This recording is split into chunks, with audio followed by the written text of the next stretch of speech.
नमस्कार. ठरलं तर मग मालिकेचा आजचा भाग तुम्ही पाहत आहात. आता आजचा भाग खूप जास्त उशिरा आल्यामुळे रिव्ह्यू द्यायला देखील उशीर होतोय. चला तर मग रिव्ह्यूला सुरुवात करूयात.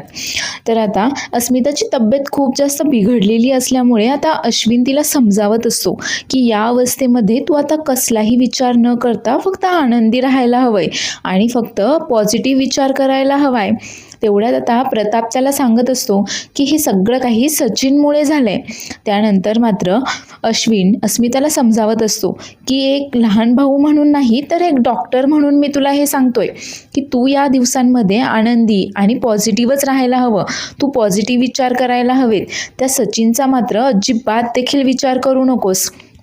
आता त्यानंतर पूर्णा आजी आणि प्रताप दोघेही आता अस्मिताच्या तब्येतीबद्दलच बोलत बोलत हॉलमध्ये येतात.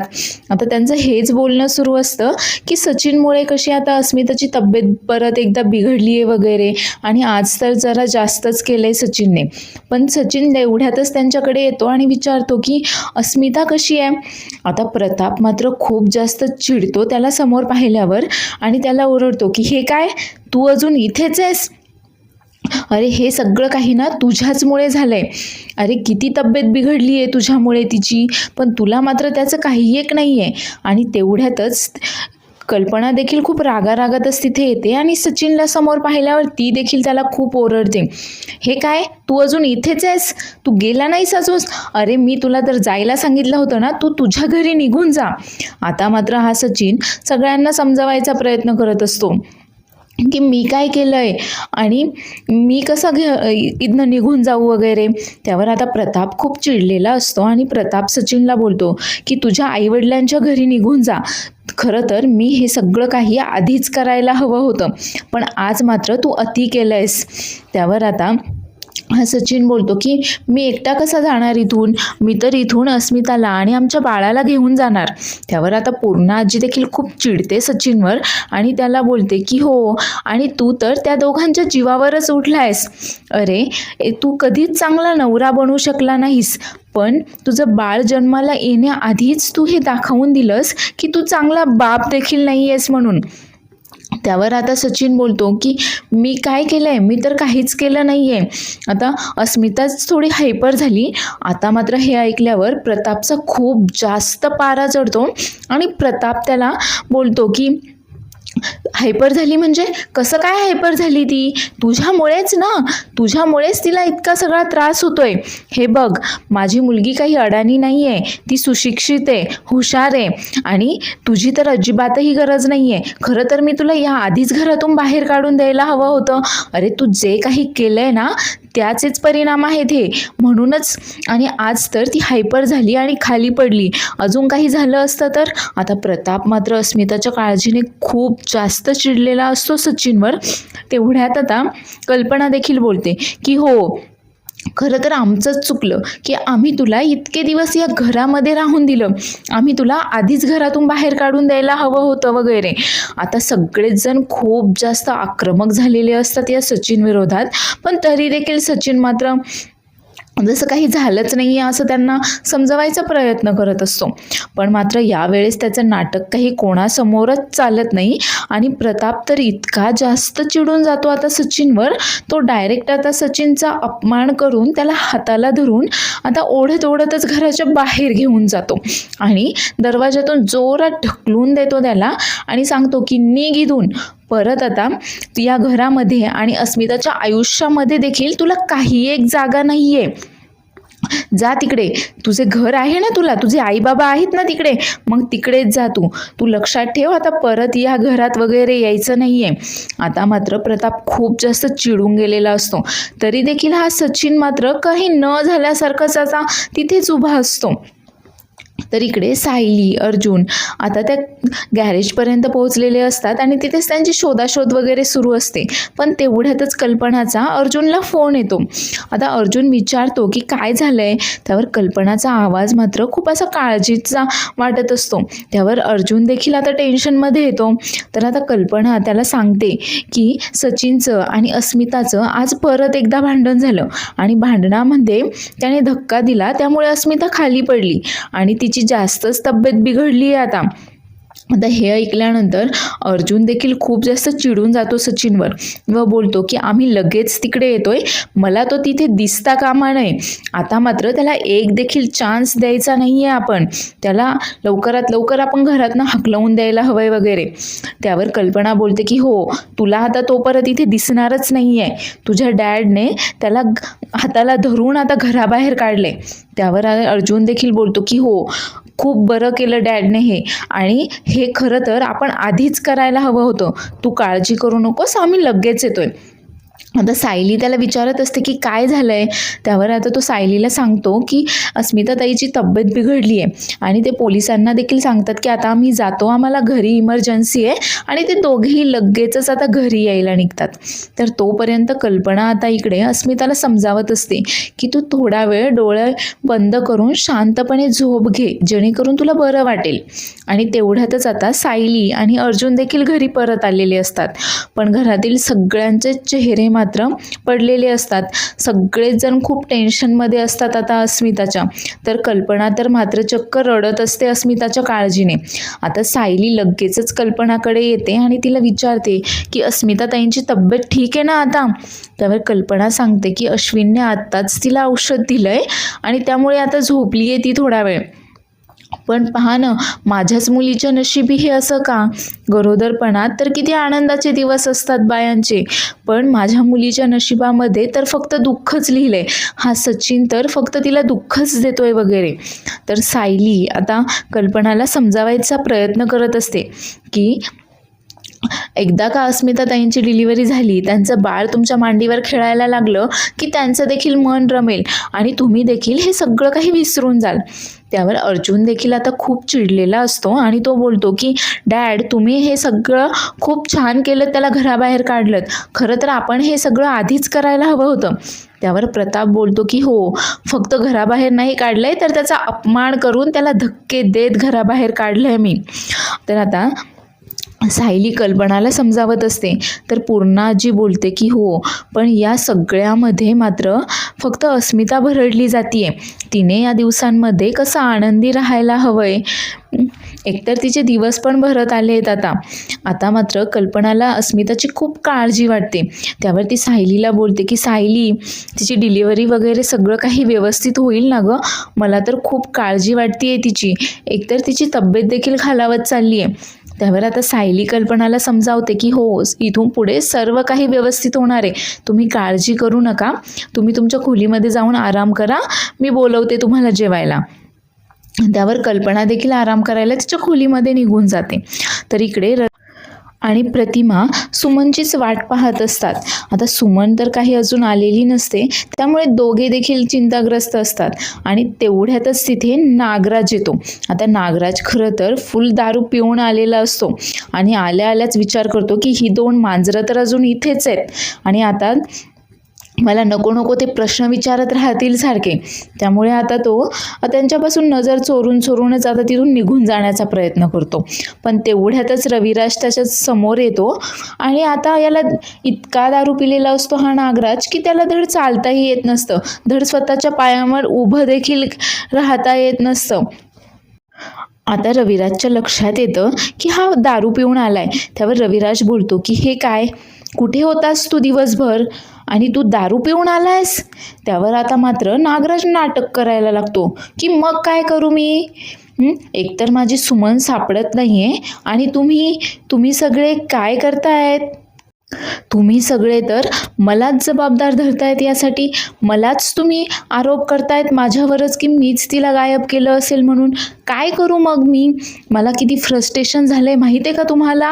आता असं हा काही बाई बरळत असतो आणि आता या दोघांनाही असं दाखवून देत असतो की जसं काय सुमन गायब झाल्यामुळे मला देखील खूप त्रास होतोय आणि तुम्ही सगळे माझ्यावर आरोप करताय, मग मला इतका त्रास होतोय वगैरे. आता मात्र तो हात वगैरे जोडून त्यांच्यासमोर बोलत असतो, जसं काय ह्यालाच खूप सुमनची काळजी आहे. तर इकडे अर्जुन आणि सायली देखील आता सुमनच्या आणि अस्मिताच्या काळजीत असतात. तेवढ्यातच सायली बोलते की बाबांनी हे अगदी बरं केलं की सचिन भाऊजींना घराबाहेर काढलं. खरं तर आपण हे सगळं आधीच करायला हवं होतं, म्हणजे अस्मिताताईंना इतका त्रास झाला नसता. त्यावर आता हे अर्जुनला देखील पटतं तर आता सायली त्याला समजावत असते की ठीक आहे, आता तुम्ही झोपून घ्या. दुसऱ्या दिवशी आता आपल्याला सुमन काकूला देखील शोधायला जायचं आहे. त्यावर आता अर्जुनच्या लक्षात येतं की उद्या परत एकदा सुमनला शोधायला जायचं आहे. आणि आता सायलीने जो काही तो केसबोर्ड तयार करून ठेवलेला असतो, जिथे की त्याने महिपतचे, नागराज, तन्वी या सगळ्यांचे फोटो वगैरे लावून ठेवलेले असतात, तर तो एका त्या बोर्डजवळ येतो आणि आता काहीतरी विचार करत असतो. तर इकडे नागराज मात्र आता खूप नाटक करत असतो. अगदी आता तो रविराज आणि प्रतिमाच्या पायावर लोळणच घेतो. त्यांच्या पायावर तो पडतो आणि बोलत असतो की हवं तर मी तुमच्या पाया पडतो, पण खरं तर आईबाबा मी लहान असतानाच गेले आणि त्यानंतर मला फक्त आणि फक्त दादाने एकट्याने सांभाळलंय. आता सुमन जर नाही ना भेटली तर मी जगू नाही शकणार. सुमन भेटायला हवी आहे. आता सुमन भेटल्यावर मी तिला अगदी असं फुलासारखं जपेन वगैरे, असं बरंच काय काय तो बोलत असतो. पण नागराजला माहीत नसतं की त्याचा या सगळ्या बोलण्याचा आहे या दोघांवर काहीही एक परिणाम होणार नाहीये. कारण या दोघांना देखील आता असंच वाटतंय की या सगळ्यामागे नागराजचाच हात असणार आहे. नागराज मात्र सगळ्या बाजूंनी आता गुंतला गेलाय, हे आता त्याला काही समजत नाहीये. तर इकडे सायलीच्या इतक्यात लक्षात येतं की नागराज तर सकाळी सगळ्यांच्या आधीच घरातून बाहेर पडला होता आणि थोड्या वेळानंतर तन्वी देखील त्याच्या मागोमाग बाहेर निघून गेली होती. कदाचित आता अर्जुनला सांगते की आपण तिथे ज्या मुलीचा आवाज ऐकला असेल तो कदाचित तन्वीचा तर नसेल ना. त्यावर आता अर्जुनला देखील तीच शंका येते की हा आवाज नक्कीच तन्वीचाच असेल, कारण तन्वी देखील घरातून बाहेर गेली होती. आणि तेवढ्यातच अर्जुनचा फोन वाजतो. आता अर्जुन फोन उचलतो तर रविराजने त्याला फोन केलेला असतो. आता अर्जुन बोलतो की बरं झालं सिनियर तू फोन केलास, मी तुलाच फोन करणार होतो. तर आता रविराज त्याला विचारत असतो की सुमन तर काही सापडली नाहीये हे तर स्पष्टच आहे, नाहीतर आपण सगळेच आनंदात असतो. पण तुम्ही त्या लोकेशनवर गेल्यानंतर तिथे नक्की काय झालं हे सांग मला. त्यावर आता अर्जुन रविराजला सांगत असतो की ते लोकेशनला गेल्यानंतर तिथे नक्की काय घडलं, ते कशा प्रकारे तिथे गेल्यानंतर शोध घेत होते वगैरे, हे सगळं काही तो त्याला आता रविराजला सांगत असतो. आता हे सगळं सांगून झाल्यानंतर सायली आता सांगते अर्जुनला की मला देखील बोलायचं आहे. त्यामुळे नंतर आता हा अर्जुन फोन स्पीकरवर करतो. तेव्हा सायली आता रविराजला विचारते की नागराज काका लगेचच तुमच्या घरी आले होते ना सकाळी तुम्ही इथनं गेल्यानंतर. त्यावर रविराज सांगतो की सकाळी कसला, आत्ता मघाशी आलाय तो आणि खूप जास्त दारू पिऊन आलाय. काय तर म्हणे आपण सगळे त्याच्यावर आरोप करतोय, त्याच्यावर आळ घेतोय, याचा त्याला त्रास होतोय, सुमन गायब झाल्याचा त्याला त्रास झालाय आणि म्हणून त्याने स्वतःला दारूमध्ये बुडवून घेतलंय वगैरे असं काहीसं तो सांगतोय. तर इकडे आता हा महिपत मात्र स्वतःला सोडवून घेण्याचा प्रयत्न करत असतो. आणि तेवढ्यातच त्याला आठवतं की नागराजने त्याला सांगितलेलं असतं की त्याची बायको म्हणजे एकदम बिंडोक आहे, बावळट आहे वगैरे. त्यामुळे तो आता विचार करतो की आता या बावळट बिंडोक बाईचा आपण इथून सुटून घेण्यासाठी मदत घेऊयात, हिच्या बावळटपणाचाच फायदा घेऊन आता आपण इथून सुटणार आहोत. त्यामुळे आता तो कसं तरी त्याची खुर्ची सरकवत सुमनकडे येतो. आता सुमन मात्र त्याला पाहून खूप जास्त घाबरून गेलेली असते. आता तिच्या तोंडामध्ये तो बोळा कोंबून ठेवलेला असतो, त्यामुळे बिचारीला काही बोलताही येईना. तर आता हा महिपत तिला बोलतो की वहिनी ऐका, अहो हा नागराज माझा इतका जुना मित्र आहे तरी देखील तो माझ्यासोबत असं वागला, मला इथं असं बांधून ठेवलंय. अहो माझं सोडा हो, तुम्ही तर त्याची बायको आहे ना, तरी देखील तो तुमच्यासोबत इतकं वाईट वागला का. ते सगळं जाऊ द्या, तो मला केव्हा देखील मारून टाकू शकतो आणि फक्त मलाच नाही तर मला मारल्यानंतर तो तुम्हाला देखील मारेल. त्यामुळे आपण एक काम करूयात की तुम्ही आधी माझे हात सोडा, त्यानंतर मी तुम्हाला सोडतो आणि आपण इथून निघून जाऊयात. आता बिचारी सुमन मात्र खूप जास्त घाबरून गेलेली असते. तर इकडे दुसऱ्या दिवशी सकाळी आता सायली किचनमध्ये नाश्ता बनवत असते. तन्वी मात्र तिथेच बसलेली असते. तितक्यात अर्जुन तिला विचारतो की बाकी सर्वजण कुठे आहेत. त्यावर सायली सांगते की कालच्या प्रकारामुळे कोणीच अजून खोलीच्या बाहेर नाही आले. आता अर्जुन बोलत असतो की हो बरं झालं सचिनला घराबाहेर काढलं वगैरे. तर ही तन्वी मात्र हसतच विचार करत असते की बरं झालं, आता हे सुभेदार मात्र काळजीत आहेत म्हटल्यानंतर सायली अर्जुन देखील आता काही सुमनचा शोध घ्यायला कुठे जात जाणार नाही. तर आता हा महिपत या सुमनसोबत गोड गोड बोलून तिला त्याचे हात सोडायला लावतो. आता ही बिचारी सुमन देखील तिला त्याचं म्हणणं पटतं आणि कसं तरी ती करून त्याचे हात आता सोडवते. आता त्याचे हात सुटल्यानंतर तो त्याचे पायाची जे रशी वगैरे बांधून ठेवलेलं असतं ते लगेचच सोडून टाकतो. आता सुमन मात्र त्याला सांगायचा प्रयत्न करत असते की आता मला सोडव, आता माझे हात सोडव म्हणून.